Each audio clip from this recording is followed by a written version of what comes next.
Hey everyone, welcome back to Corporate Decoder. Today, Lion just filed their 8K, and I am seeing a small but interesting tweak in executive compensation. Quick note, this is not financial advice, just my take on public filings for educational purposes.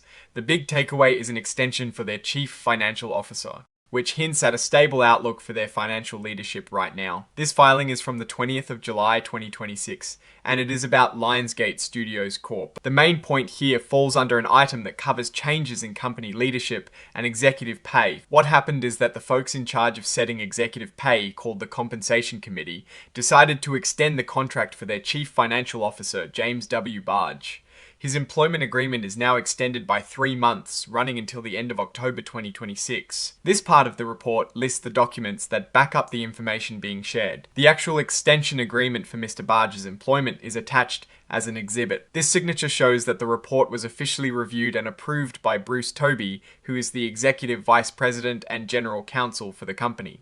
Now, looking at this filing, it is pretty straightforward. The company is simply extending the contract of its CFO. This isn't a major strategic shift or a sign of financial distress. In fact, extending a key executive's contract, especially the CFO, usually signals a degree of confidence from the board in their current leadership and the company's near-term outlook. It suggests stability and an expectation that the CFO will continue to manage the company's finances through the upcoming period.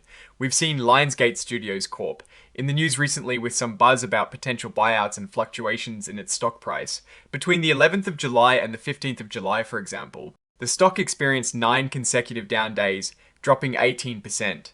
Then, just a few days before this filing, on the 19th of July, there was news of their stock surging on buyout rumors. Given this backdrop of market activity, the decision to extend the CFO's contract might be seen as an effort to maintain stability and reassure investors during a period of potential change or market volatility.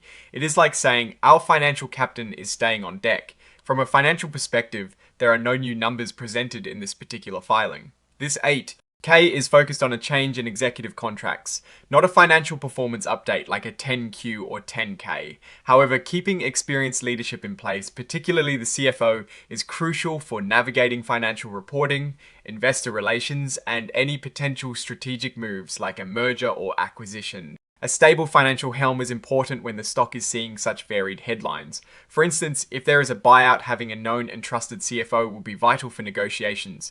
And due diligence, what I find interesting here is the timing. It comes right after a period of significant stock price drops and then a surge on buyout speculation. This extension could be a quiet signal that the company is focusing on foundational elements, like ensuring their financial leadership is secure, rather than reacting to day-to-day stock market swings.